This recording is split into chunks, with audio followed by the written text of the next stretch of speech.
दोस्तों, एक बार फिर से आपका स्वागत है प्रजापति न्यूज में। भारत के अनसुने सांप फार्म, जहर, मांस और चमड़े से करोड़ों कमाने की सच्चाई। अगर मैं आपसे कहूं कि भारत में लोग जहर पालकर करोड़ों कमा रहे हैं, तो क्या आपकी यकीन करेंगे? जी हां, जहर, वही सांप का जहर जिसे देखकर लोग कांप जाते हैं। आज वही भारत के गांवों में रोजगार, लग्जरी और अंतरराष्ट्रीय व्यापार का सबसे बड़ा जरिया बन चुका है। लेकिन सवाल ये है, कैसे एक ऐसा जीव जिसकी पूजा होती है अब बैग, बेल्ट और दवाओं की ग्लोबल इंडस्ट्री का हिस्सा बन गया? और सबसे बड़ा सवाल, क्या ये सही है? क्या वाकई हम सांप जैसे खतरनाक जीव को फार्मिंग यूनिट्स में पाल सकते हैं? क्या जहर और मांस और चमड़ा सब एक ही प्राणी से निकालकर इंसान की जिंदगी बदल सकते हैं? यही है इस वीडियो की कहानी, जो आपके दिमाग के हर ताले को खोल देगी। हम आपको लेकर चलेंगे उन गांवों की गलियों में जहां लोग हर दिन मौत के साए में जीते हैं, लेकिन बदले में पाते हैं हजारों की कमाई और नई पहचान। आप देखेंगे कैसे एक बूंद जहर मेडिकल रिसर्च के लिए सोना बन चुकी है, कैसे सांप का मांस बन रहा है पोस्ट वर्कआउट सुपर फूड, और कैसे उसकी चमड़ी पहुंच रही है गुची और हर्मेस जैसे ब्रांड्स के शोरूम में। पर ठहरिए, ये सिर्फ जानकारी नहीं, ये एक मोरल डिलेमा भी है। क्या हम सांपों का फायदा उठा रहे हैं या उन्हें बचा रहे हैं? इस वीडियो को अंत तक देखिए, क्योंकि जो कहानी आप सभी देखने वाले हैं वो न सिर्फ आपको चौंकाएगी बल्कि आपको अंदर से झकझोर के रख देगी। अब एक सवाल आपसे, क्या सांप एक रिसोर्स हो सकता है या फिर ये इंसानी लालच की हद है? चलिए, आपका ज्यादा समय नहीं लेते हुए वीडियो को शुरू करते हैं। लेकिन हाँ, वीडियो शुरू करने से पहले एक छोटी सी रिक्वेस्ट है। वीडियो के नीचे रेड कलर का सब्सक्राइब बटन दिख रहा होगा, उस पर क्लिक करके सब्सक्राइब कर लें, और साइड में बेल आइकॉन भी दिख रहा होगा, उस पर भी क्लिक कर लें ताकि आपको वीडियो मिले सबसे पहले। सांपों का जिक्र आते ही ज्यादातर लोग डर और खतरों की बात करते हैं, लेकिन भारत में इन जीवों के साथ हमारा रिश्ता सिर्फ डर तक सीमित नहीं रहा, बल्कि आस्था, परंपरा और चिकित्सा तक फैला हुआ है। क्या आप जानते हैं, भारत उन कुछ चुनिंदा देशों में से है जहां सांपों को पूजनीय माना गया है। नाग पंचमी हो या मंदिरों में नाग देवता की पूजा, सांप हमारी संस्कृति का हिस्सा रहे हैं सदियों से। लेकिन इस सांस्कृतिक जुड़ाव से आगे बढ़ते हुए कुछ समुदायों ने इसे रोजगार और वैज्ञानिक नवाचार में भी बदल दिया है। सबसे पहले बात करते हैं तमिलनाडु की, जहां के कुछ गांवों में पारंपरिक रूप से सांप पकड़ने वाले समुदाय जैसे कि इरूला अब संगठित तरीके से सांप पालन की ओर बढ़ चुके हैं। ये वही समुदाय है जो कभी जंगलों में जाकर सांप पकड़ते थे। आज वही लोग सरकार और रिसर्च संस्थानों के साथ मिलकर सांपों का जहर निकालते हैं, उनका पालन करते हैं और दवाइयों के लिए सप्लाई भी देते हैं। दूसरी ओर पश्चिम बंगाल, झारखंड और उड़ीसा के कुछ आदिवासी क्षेत्र हैं जहां सांपों को पारंपरिक रूप से शरीर की गर्मी कम करने और संक्रमण दूर करने के लिए आयुर्वेदिक उपचारों में उपयोग किया जाता रहा है। आयुर्वेद में भी कई ग्रंथों में सांपों के जहर को सूक्ष्म मात्रा में औषधि की तरह इस्तेमाल करने का वर्णन मिलता है। आज जब पूरी दुनिया स्नेक वेनम को दवाओं में प्रयोग करने लगी है, तो भारत के ये परंपरागत ज्ञान और स्थानीय कौशल एक बार फिर केंद्र में आ गए हैं। यही नहीं, धीरे धीरे छत्तीसगढ़, महाराष्ट्र, उत्तर प्रदेश जैसे राज्यों में भी लोग अब सांप पालन को एक संभावित व्यवसाय के रूप में देखने लगे हैं। खासकर वहां जहां जमीन कम है लेकिन जोखिम उठाने की हिम्मत ज्यादा है। ये सिर्फ एक नई इंडस्ट्री की बात नहीं है, ये बात है परंपरा को नवाचार से जोड़ने की। भारत में सांप पालन आज भी शुरुआती चरण में है, लेकिन जिस तरह स्थानीय समुदाय, वैज्ञानिक संस्थाएं और सरकारें साथ मिलकर इसे आगे बढ़ा रही हैं, वो एक सांस्कृतिक गौरव और आर्थिक संभावनाओं की मिसाल बनता जा रहा है। क्या आपको लगता है अगर इसे सही दिशा मिले तो भारत भी इंडोनेशिया की तरह सांप उद्योग में अग्रणी बन सकता है? जिस जहर को एक समय मौत का प्रतीक माना जाता था, आज वही जहर बन गया है जिंदगी का जरिया। और सिर्फ जरिया ही नहीं, बल्कि एक ऐसा उद्योग जो भारत के ग्रामीण परिवारों को लाखों और करोड़ों की कमाई दे रहा है। सांप का जहर, इसे अंग्रेजी में कहा जाता है लिक्विड गोल्ड। क्यों? क्योंकि सिर्फ 1 मिलीलीटर जहर की कीमत कई हजार रुपए तक पहुंच सकती है। अब सवाल यह उठता है कि इसका इस्तेमाल कैसे किया जाता है। सबसे पहले इसका इस्तेमाल होता है एंटी वेनम यानी सांप के कांटे का इलाज बनाने में। भारत जैसे देश में जहां हर साल हजारों लोग सांप के काटने से प्रभावित होते हैं, वहीं इसकी मांग कभी कम नहीं होती। पर कहानी यही नहीं रुकती। आज के वैज्ञानिक इस जहर के भीतर छिपे जैव रासायनिक तत्वों को अलग कर रहे हैं, जो cancer, blood clotting, neurological disorder और यहां तक कि दिल की बीमारियों के इलाज में भी काम आ सकते हैं। सोचिए, जिस जहर को हम आज तक सिर्फ खतरनाक मानते आए थे, वही अब दवा बनकर जानें बचा रहा है। अब बात करते हैं इसकी प्रक्रिया की। जहर निकालना एक बेहद संवेदनशील और जोखिम भरा काम होता है। अनुभवी हैंडलर विशेषतः ग्लव्स, फेस शील्ड और स्टरलाइज्ड ग्लास कंटेनर की मदद से सांप को इस तरह पकड़ते हैं कि वो नुकसान न पहुंचाए और जहर को धीरे धीरे एक पतली झिल्ली पर छोड़ दे। एक बार निकाला गया जहर तुरंत फ्रीज किया जाता है या प्रोसेसिंग लैब्स को भेजा जाता है, जहां उसकी गुणवत्ता की जांच होती है और फिर उसे भारत में ही नहीं बल्कि अमेरिका, यूरोप और जापान जैसे देशों में एक्सपोर्ट किया जाता है, कड़े नियमों और प्रमाण पत्रों के साथ।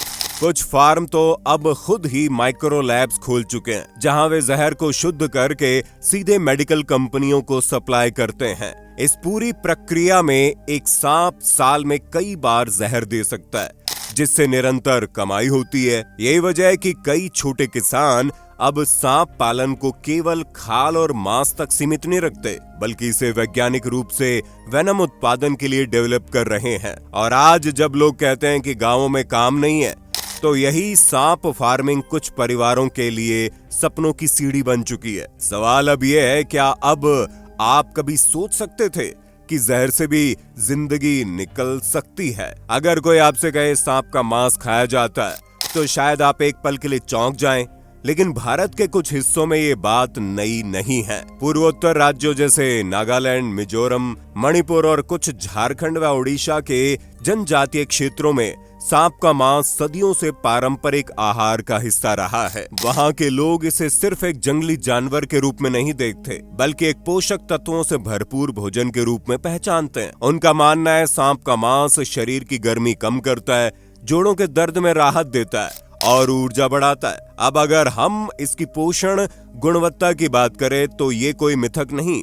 वैज्ञानिक परीक्षणों में पाया गया है कि सांप का मांस होता है हाई प्रोटीन, लो फैट और आयरन, जिंक, मैग्नीशियम जैसे खनिजों से भरपूर। यही वजह है कि अब धीरे धीरे भारत के कुछ शहरी इलाकों में भी इसे एक एक्सोटिक प्रोटीन के रूप में देखा जा रहा है। कुछ रेस्टोरेंट्स में इसे स्पेशल डिश की तरह पेश किया जा रहा है, खासकर उन ग्राहकों के लिए जो नई चीजें आजमाने में रुचि रखते हैं। हालांकि इस विषय पर देश भर में मिश्रित प्रतिक्रियाएं भी आई। एक तरफ वो लोग हैं जो इसे आस्था और धर्म के विरुद्ध मानते हैं, और दूसरी तरफ वो लोग हैं जो इसे स्वास्थ्य और संस्कृति की नजर से देखते हैं। यही विरोधाभास इस विषय को और भी रोचक बनाता है। क्या हम किसी चीज को सिर्फ इसलिए नकार सकते हैं क्योंकि वो हमारे धार्मिक या सामाजिक दायरे में फिट नहीं बैठती? और अगर कोई चीज परंपरा में है, पोषक भी है और कानूनी रूप से अनुमति प्राप्त है, तो क्या इसे अपनाना वाजिब नहीं? सांप का मांस एक विवादित लेकिन विचारणीय विषय है,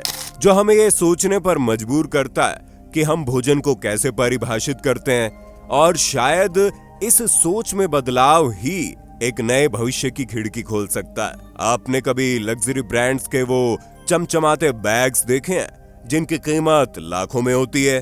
हो सकता है उनमें से किसी एक बैग की शुरुआत हुई हो भारत के एक छोटे से सांप फार्म से। जी हाँ, आप सही सुन रहे हैं। भारत में सांप की खाल सिर्फ अब डर ही नहीं बल्कि डिजाइन और दौलत की पहचान बन चुकी है। जब सांप का जीवन समाप्त हो जाता है तो उसका मांस और जहर इस्तेमाल हो जाता है, लेकिन सबसे ज्यादा आर्थिक मूल्य उसकी खाल में होता है। प्रोसेसिंग की शुरुआत होती है फार्म से टैनरी तक। अनुभवी कारीगर बड़ी सावधानी से खाल निकालते हैं ताकि उसका प्राकृतिक पैटर्न न बिगड़े।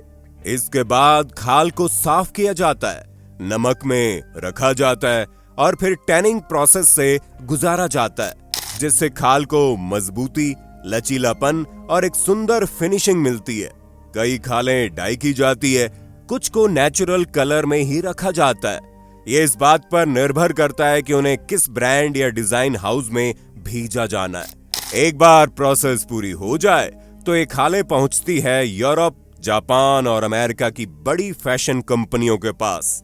कई वैश्विक ब्रांड्स जैसे गुची, हर्मेस, बैलेंसियागा तक अपनी एग्जॉटिक स्किन की डिमांड भारत से पूरी करते हैं और यहीं से बनते हैं वो high and purse, belt, wallets और यहाँ तक कि घड़ियों की स्ट्रैप्स, जिनकी कीमत सुनकर आम आदमी की आंखें फटी की फटी रह जाएं। लेकिन ये कहानी सिर्फ बिजनेस की नहीं है, ये कहानी है भारतीय कारीगरों की जीत की। कई ग्रामीण इलाकों में पीढ़ियों से खाल का काम करने वाले परिवार अब अंतर्राष्ट्रीय स्टैंडर्ड पर काम कर रहे हैं। उनके हाथों की मेहनत अब ग्लोबल फैशन स्टेज पर चमक रही है। इसके साथ ही सरकार और कुछ निजी कंपनियां ट्रेसेबिलिटी और एथिकल सोर्सिंग पर भी जोर दे रही है, ताकि ये साबित किया जा सके कि ये खालें पालतू सांपों से कानूनी रूप से ली गई हैं, न कि जंगली शिकार से। इस ट्रांसपेरेंसी से न सिर्फ प्रकृति की रक्षा होती है बल्कि भारत की विश्वसनीयता भी बढ़ती है। सांप की खाल अब सिर्फ एक बाय प्रोडक्ट नहीं है, ये एक लग्जरी कमोडिटी है जो भारत को रोजगार, सम्मान और वैश्विक पहचान दिला रही है। अब सोचिए, क्या आप कभी ऐसा बैग खरीदना चाहेंगे जिसमें भारतीय मेहनत, प्रकृति की नजाकत और दुनिया की नजरों में वैल्यू हो? सांप पालना सुनने में जितना खतरनाक लगता है, असल में उससे कहीं ज्यादा जिम्मेदारी और ट्रेनिंग से जुड़ा हुआ काम है। ये कोई ऐसा काम नहीं जिसे कोई भी उठाकर कर सके। हर दिन जिंदगी और मौत के बीच की एक पतली रेखा होती है और उस रेखा पर चलता है एक ऐसा किसान जो सांपों को सिर्फ जहर या मांस के लिए नहीं बल्कि सम्मान और रोजगार के लिए पाल रहा है। एक अच्छा सांप फार्म चलाने के लिए चाहिए प्रशिक्षित हैंडलर जो सांपों को बिना नुकसान पहुंचाए संभाल सके, ब्रीडर जो प्रजनन के समय सावधानी बरते और प्रोसेसर जो खाल और मांस की सफाई, स्टोरेज और पैकेजिंग का ध्यान रखे। ये काम सिर्फ हाथों का नहीं, दिमाग और धैर्य का है। किसी सांप को खाना देना, उसके बाड़े की सफाई करना या जहर निकालना, हर काम में सेंटीमीटर का फर्क, सेकंड की चूक जानलेवा हो सकती है। यही वजह है कि अब कई राज्य सरकारें और एनजीओ मिलकर स्थानीय युवाओं को ट्रेन कर रही है ताकि वो इस उद्योग में सुरक्षित और पेशेवर तरीके से कदम रख सके। इस पूरे सिस्टम की एक सबसे बड़ी खूबी है मानव श्रम पर निर्भरता। यहाँ ना तो बड़ी मशीनें होती है, ना कोई ऑटोमेशन। हर सांप को अलग बाड़े में रखा जाता है। हर दिन उसका खाना, पानी, तापमान और मूवमेंट चेक किया जाता है। ये एक ऐसा फार्म है जहां हर सांप एक इंडिविजुअल यूनिट है और हर कर्मचारी को चाहिए समर्पण और अनुशासन। नतीजा, आज भारत के कई गांवों में, खासकर दक्षिण भारत, पूर्वोत्तर और झारखंड जैसे क्षेत्रों में हजारों लोग इस उद्योग से सीधे तौर पर जुड़े हुए हैं। कुछ ने अपने आंगन में छोटे यूनिट लगाए हैं तो कुछ कोऑपरेटिव मॉडल में सांप पालते हैं और प्रोसेसिंग यूनिट्स को बेचते हैं। ये काम सिर्फ एक आमदनी नहीं बल्कि एक नई पहचान, नई उम्मीद और गौरव का प्रतीक बन रहा है। जब कोई ग्रामीण युवा जो कभी शहर पलायन के लिए मजबूर था, अब अपने गांव में रहकर हुनर और जोखिम दोनों के दम पर कमाई कर रहा है, तो वो सिर्फ अपनी जिंदगी नहीं, समाज का भविष्य बदल रहा है। सांप पालन की सफलता, उसकी कमाई और ग्लोबल डिमांड की कहानी जितनी दिलचस्प है, उतनी जटिल है इसकी नैतिकता। सवाल सीधा है, क्या हम एक जंगली खतरनाक प्राणी को सिर्फ मुनाफे के लिए पालतू बना सकते हैं? एक तरफ तर्क दिया जाता है ये एक बेहतर विकल्प है, जंगल से सांप पकड़ने की बजाय नियंत्रित वातावरण में उन्हें पालना, ज्यादा सुरक्षित और टिकाऊ है। इससे न केवल वन्य जीवों की रक्षा होती है बल्कि ग्रामीणों को स्थिर रोजगार भी मिलता है। लेकिन दूसरी तरफ सवाल उठते हैं, क्या हम सांपों की प्राकृतिक प्रवृत्ति का सम्मान कर रहे हैं? क्या उन्हें छोटे छोटे बाड़ों में रखकर हम उनकी आजादी छीन रहे हैं? और क्या ये पूरा उद्योग लालच और मुनाफे की दौड़ बनता जा रहा है? विशेषज्ञ मानते हैं अगर पालन सख्त मानकों और वेलफेयर प्रोटोकॉल्स के तहत हो तो ये न केवल संभव है बल्कि पर्यावरण के लिए लाभकारी भी हो सकता है। सांप कम खाना खाते हैं, ज्यादा जगह नहीं घेरते और उनका इकोलॉजिकल फुटप्रिंट बेहद कम होता है। लेकिन चुनौती है कमी नियमों की, निगरानी और पारदर्शिता की। कुछ जगहों पर अत्यधिक संख्या में सांपों को क्रैम्प्ड परिस्थितियों में रखा जाता है, जिससे उनके स्वास्थ्य और व्यवहार का असर प्रतिकूल पड़ जाता है। ऐसे में सवाल यही है, क्या हम सांपों के साथ न्याय कर पा रहे हैं या उन्हें एक उत्पाद की तरह देखना शुरू कर चुके हैं? शायद यही सही और गलत का जवाब आसान नहीं है, लेकिन एक जागरूक समाज वही देता है जो सवाल पूछता है, बहस करता है और हर पहलू पर सोचता है। तो अब सवाल आपसे, क्या सांपों को पालना नैतिक रूप से सही है या हमें इसे रोक देना चाहिए? अपनी राय जरूर दीजिए, नीचे कमेंट कीजिए, इस बातचीत का हिस्सा बनिए। जब हम फार्मिंग शब्द सुनते हैं तो ज्यादातर लोग सोचते हैं गेहूं, चावल, सब्जियां या डेयरी। लेकिन भारत जैसे देश में जहां परंपरा और प्रयोगशीलता साथ साथ चलते हैं, वहां सांप पालन भी अब एक वैकल्पिक खेती की शक्ल ले चुका है। ये सिर्फ एक जीव के जहर, मांस या खाल की कहानी नहीं है। ये कहानी है गांवों की, हुनर की और एक बदलते भारत की। जहां कभी सांप देखना अपशगुन माना जाता था, वही सांप आज बन रहा है स्वरोजगार का साधन, स्वास्थ्य का स्रोत और ग्लोबल बाजार में पहचान का माध्यम। हर सांप के बाड़े के पीछे छिपी है एक परिवार की उम्मीद, हर जहर की बूंद में एक इलाज की संभावना और हर चमकती खाल में बसता है हजारों कारीगरों का सपना। लेकिन साथ ही ये भी जरूरी है कि ये उद्योग नैतिकता, विज्ञान और सतर्कता के साथ आगे बढ़े ताकि मुनाफा हो लेकिन प्रकृति का सम्मान भी बना रहे।